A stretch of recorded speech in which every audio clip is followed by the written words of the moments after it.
Name some of them that we went over last week and the week before. Mada, Unmada. Garva, pride. Dainya, humility. Any more? In one ear, out the other. You see why I get frustrated sometimes? I've been banging on these guys for years and they still don't remember all this stuff. Huh? Trasa. What does that mean? Confusion? Fear. Trasa.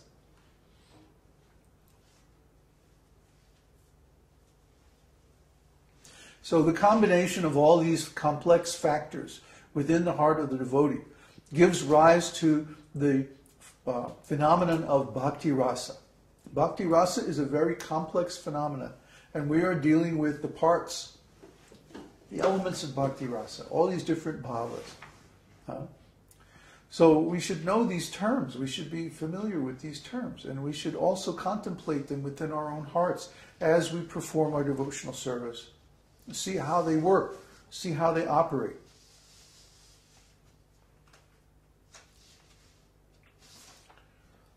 Now, for example,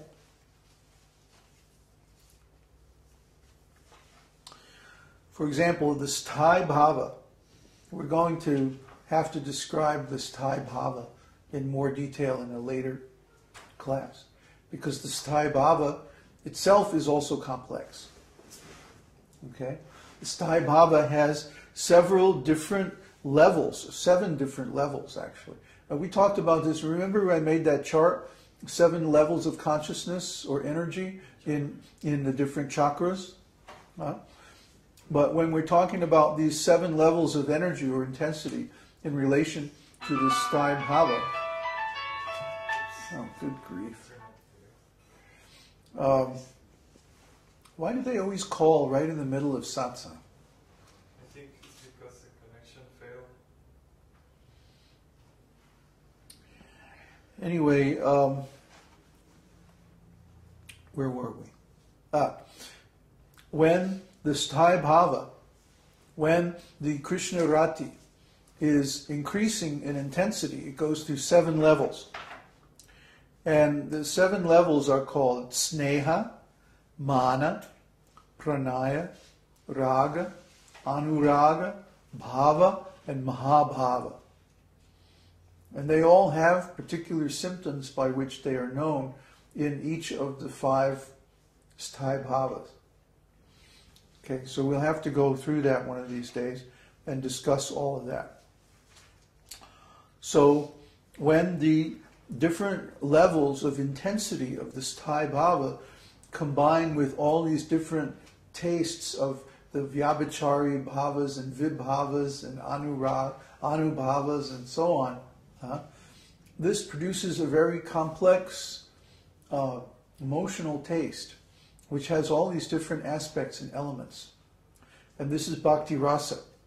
So bhakti-rasa can go from a mere reflection, which is called bhakti-abhas. For example, ordinary religion is not exactly bhakti, because one is not in direct contact with Krishna, in a relationship with Krishna. And one has some indirect relationship with Krishna through some religious body or teaching. And this is called bhakti-abhas. In other words, it's a reflection of bhakti. It's not the real thing. It's just a dim reflection. It sort of looks like bhakti, but it's not really bhakti because it's done through a proxy. You know what a proxy is? Substitute. Right, a substitute. A substitute. If I have, for example, we just incorporated our service or our organization as a non-profit religious corporation, and we hired this group called LegalZoom. They have a website, and they actually filed all the papers and stuff. So this is known as making incorporation by proxy. We didn't directly serve or file the papers because we're in a foreign country. We're out of jurisdiction. So someone in that jurisdiction had to do it. And that's called a filing by proxy. It's a very common thing. Nothing extraordinary. It happens all the time. But in spiritual life, we are meant to have a direct personal relationship with Krishna. And when we accept some indirect relationship through another party, through a third party, this is called a proxy. And most people's conception of religion is this kind of a proxy setup, where the religion or the prophet or Jesus or somebody has the direct relationship with God, and you have a relationship only with them. You don't have a direct link with God. That's bhakti-abhas. But we're talking about direct relationship with God, where your consciousness and God's consciousness have a direct link. That's bhakti. That's the real meaning of yoga. Yoga means to link. It comes from the word yukta. Yukta means to hitch up two things together, connect two things together, like a horse and a cart. If you were describing hitching up a horse to a cart, in Sanskrit you would use the verb yukta.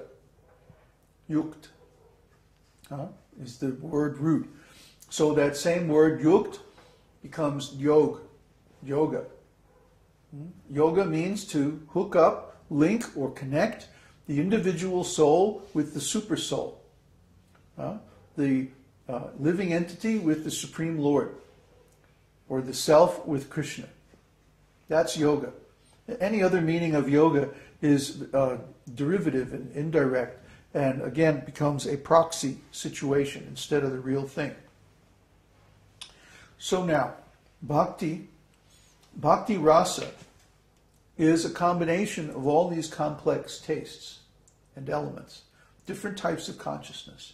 And when these different types of consciousness, or different flavors of consciousness, or different types of impressions, you can look at it that way, when they all mix together in a harmonious way, this is called bhakti-rasa.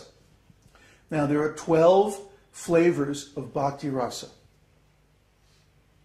Okay, get ready because this is very important. The bhakti-rasa is of 12 varieties, flavors, types, or whatever you want to call them. And each of them has its own Sthāyi-bhāva. And there you can find examples of devotees in all these 12 Sthāyi-bhāvas. For example, the Sthāyi-bhāva of śānta rasa is śānta-rati. Śānta-rati, śānta means tranquility or peacefulness. In India, they're always saying shanti, shanti. They want peacefulness, which means they're in Sthāyi-bhāva of peacefulness. Śānta-rati.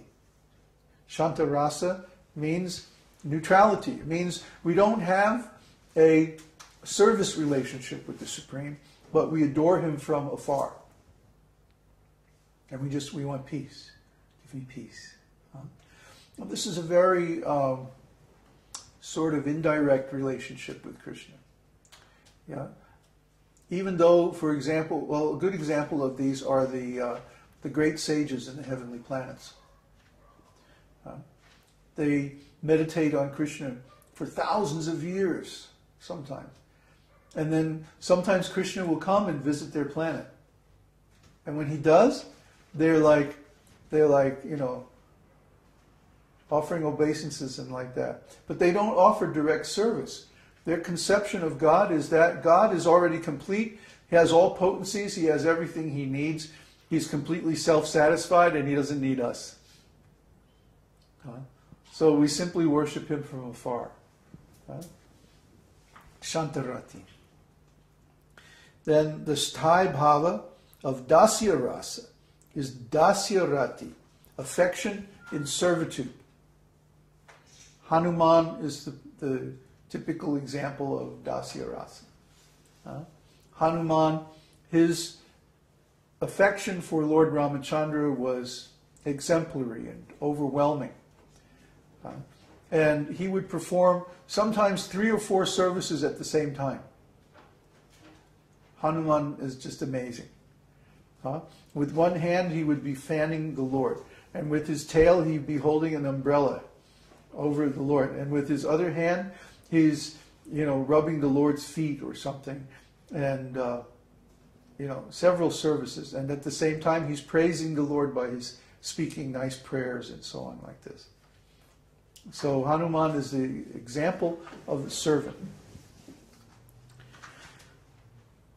Dāsya-rati. Then the Sthāyi-bhāva of sakhya-rasa is mukhya-rati, or friendship. And of course the perfect example is Krishna's cowherd boyfriends in Vrindavan.